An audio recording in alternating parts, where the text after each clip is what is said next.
Hi friends, welcome back to a new video. तो एक बार फिर से मॉक ड्रिल्स स्टार्ट हो गई हैं, या ये कहें कि एक वॉर शुरू होने वाला है।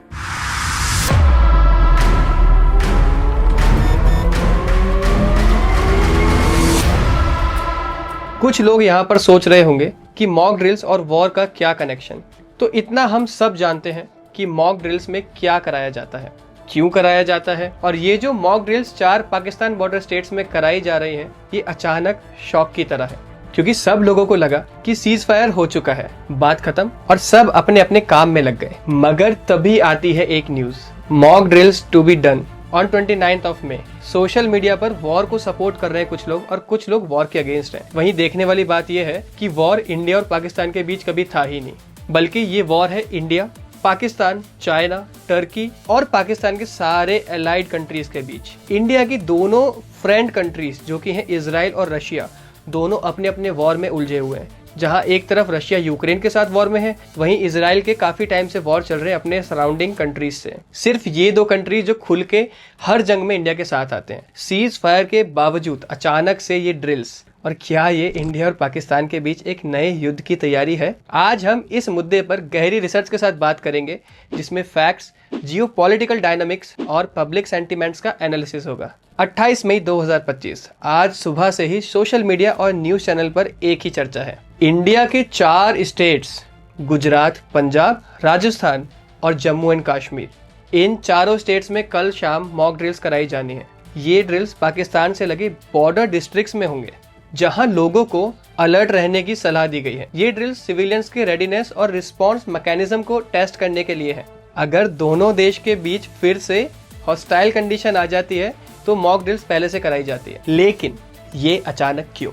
10 मई 2025 को इंडिया और पाकिस्तान के बीच एक सीज फायर हुआ, जिसमें दोनों देशों की मिलिट्री ऑपरेशंस के डायरेक्टर्स ने फोन पर बात करके फायरिंग बंद करने का फैसला किया था। ये सीज फायर 4 दिन के इंटेंस क्रॉस बॉर्डर फाइटिंग के बाद था। इसमें इंडिया ने पाकिस्तान के कई एयर बेसिस और मिलिट्री साइट्स पर स्ट्राइक किए, और पाकिस्तान ने भी इंडियन मिलिट्री बेसिस पर स्ट्राइक करने की कोशिश की, जिसको इंडियन आर्म्ड फोर्स ने रिटेलिएट किया। लेकिन सीज फायर के बावजूद टेंशंस खत्म होने का नाम ही नहीं ले रही हैं। प्राइम मिनिस्टर नरेंद्र मोदी जी ने 12 मई को कहा था कि ऑपरेशन सिंदूर, जिसमें इंडिया ने टेररिस्ट के हाइडआउट्स को टारगेट किया, अभी भी चलता रहेगा। वहीं पाकिस्तान ने भी कहा था कि वो सीज फायर के लिए कमिटेड है, लेकिन अगर इंडिया ने कोई और अटैक किया तो वो इसका जवाब देंगे। इसी बीच ये मॉक ड्रिल्स एक शॉक के जैसे हैं, क्योंकि लोग सोच रहे थे कि बात खत्म हो गई, लेकिन ऐसा लगता है कि सरकार किसी बड़े युद्ध की तैयारी कर रही है। जैसा कि मैंने पहले भी इस वीडियो में कहा, ये सिर्फ इंडिया और पाकिस्तान का मुद्दा नहीं है। यहाँ एक बहुत बड़ा जियोपॉलिटिकल चेस बोर्ड है, जिसमें चाइना, यूएस, टर्की और इनडायरेक्टली इजराइल और रशिया भी शामिल है। पाकिस्तान को अपने एलाइज जो कि है चाइना और टर्की से पूरा खुल के सपोर्ट मिल रहा है। पाकिस्तान के डिप्टी प्राइम मिनिस्टर इशाक दर ने 20 मई को बीजिंग का दौरा किया था। यहाँ पर उन्होंने चाइनीज फॉरेन मिनिस्टर वांग यी से मुलाकात की और इंडिया के साथ कॉन्फ्लिक्ट के फॉलआउट पर डिस्कशन किया।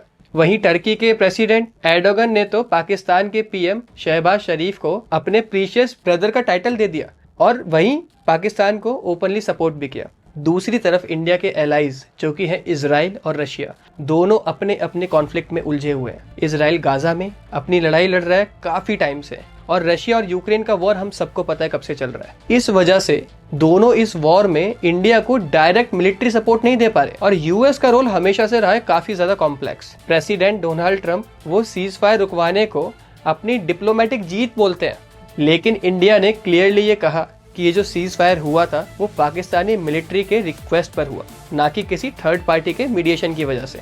इंडिया ने ट्रंप के ट्रेड बेस्ड मीडिएशन के दावे को भी नकारा था। ये जियोपॉलिटिकल डायनामिक्स इसलिए इम्पोर्टेंट है क्योंकि अगर युद्ध होता है तो ये 2 देशों के बीच की बात नहीं रहेगी। पाकिस्तान के पास चाइना का मिलिट्री हार्डवेयर है, जो ऑपरेशन सिंदूर में भी उन्होंने यूज किया, बट काफी अनरिलायबल साबित हुआ। मुझे तो ऐसा लगता है कि चाइना ने इंडिया की ही सपोर्ट की पाकिस्तान को ऐसे वेपन देके। वहीं इंडिया के पास रशिया और डीआरडीओ की मेहनत से बनाए गए ब्रह्मोस मिसाइल भी हैं, और इस वॉर के बीच में उन्होंने काफी अच्छा काम भी किया। वैसे मॉक ड्रिल्स कोई नई बात नहीं है, ये सिविलियंस और मिलिट्री प्रिपेयर्डनेस को इंश्योर करता है, वो भी खासकर बॉर्डर एरियाज पर। लेकिन इस बार के ड्रिल्स और टाइमिंग के कॉन्टेक्स्ट थोड़े अलग अलग हैं। वैसे आपको याद है लास्ट टाइम ये मॉक ड्रिल्स कब हुए थे? जो भी डेटा अवेलेबल है उसके मुताबिक तो 2019 में पुलवामा अटैक जब इंडिया पर हुआ, उसके बाद इंडिया ने अपने बॉर्डर स्टेट्स पर सीवियर मॉक ड्रिल्स किए थे। इसमें सिविलियन इवैक्यूएशन और इमरजेंसी रिस्पॉन्सेस को टेस्ट किया गया था।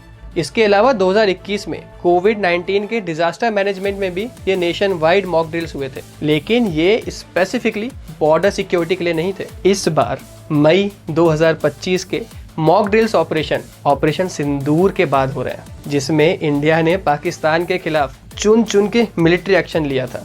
ये ड्रिल सिविलियंस को अलर्ट रहने के लिए कराए जा रहे हैं और उनको किसी भी खतरे की स्थिति में खुद को अलर्ट रखने के लिए भी। सोशल मीडिया पर कुछ लोग कह रहे हैं कि ये ड्रिल्स वॉर की तैयारी है, जबकि दूसरे लोग इसे रूटीन प्रिकॉशन कह रहे हैं। लेकिन ये बात क्लियर है कि गवर्नमेंट कोई चांस नहीं लेना चाहती सिविलियन सिक्योरिटी को लेकर। सोशल मीडिया पर ये टॉपिक दो हिस्सों में बटा दिखा। एक तरफ कुछ लोग वॉर को सपोर्ट कर रहे हैं और कहते हैं कि पाकिस्तान के खिलाफ स्ट्रॉन्ग एक्शन होना चाहिए। दूसरी तरफ लोग सीज फायर को मेंटेन करना चाहते हैं और पीस की डिमांड करते हैं। एक ट्विटर पोस्ट में कहा गया कि ये ड्रिल्स वॉर की तैयारी है और ये एक बड़े अकाउंट से ट्वीट हुआ और उन्होंने बोला कि लोगों को खाना और पानी दोनों जमा करना स्टार्ट कर देना चाहिए। वैसे मुझे लगता है कि ऐसी सब ट्वीट से एक डर का माहौल पैदा होता है। जब तक गवर्नमेंट की तरफ से कोई चीज़ क्लियर नहीं होती, हमें खुद से अजम्पशन नहीं लगाना चाहिए, क्योंकि यहाँ पर ये सिर्फ एक पॉलिटिकल या मिलिट्री इशू नहीं है, एक ह्यूमैनिटेरियन इशू भी है। यहाँ पर कश्मीर के लोगों ने बीबीसी को ये भी बोला था कि सीज फायर का कोई भरोसा नहीं है, क्योंकि पाकिस्तानी आर्मी की तरफ से कई बार इंडियन सिविलियंस को टारगेट किया गया, उनके घरों में अटैक किए गए। तो आपको क्या लगता है कि ये जो मॉक ड्रिल्स दोबारा से अनाउंस किए गए हैं, क्या ये एक नए वॉर की तरफ संकेत देते हैं या फिर इसका माजरा कुछ और ही है? मैं अपने सारे व्यूअर्स से पूछना चाहूँगा कि उनकी इस बारे में क्या राय है। कमेंट में ज़रूर बताते जाना और ये वीडियो शेयर ज़रूर करना अपने दोस्तों के साथ। और वीडियो एंड तक देखा है तो इसको लाइक करना बिल्कुल ना भूलें। अगर आप लोग चैनल पर नए हैं तो सब्सक्राइब भी करना। मिलते हैं एक और वीडियो में, तब तक टेक केयर, गुड बाय।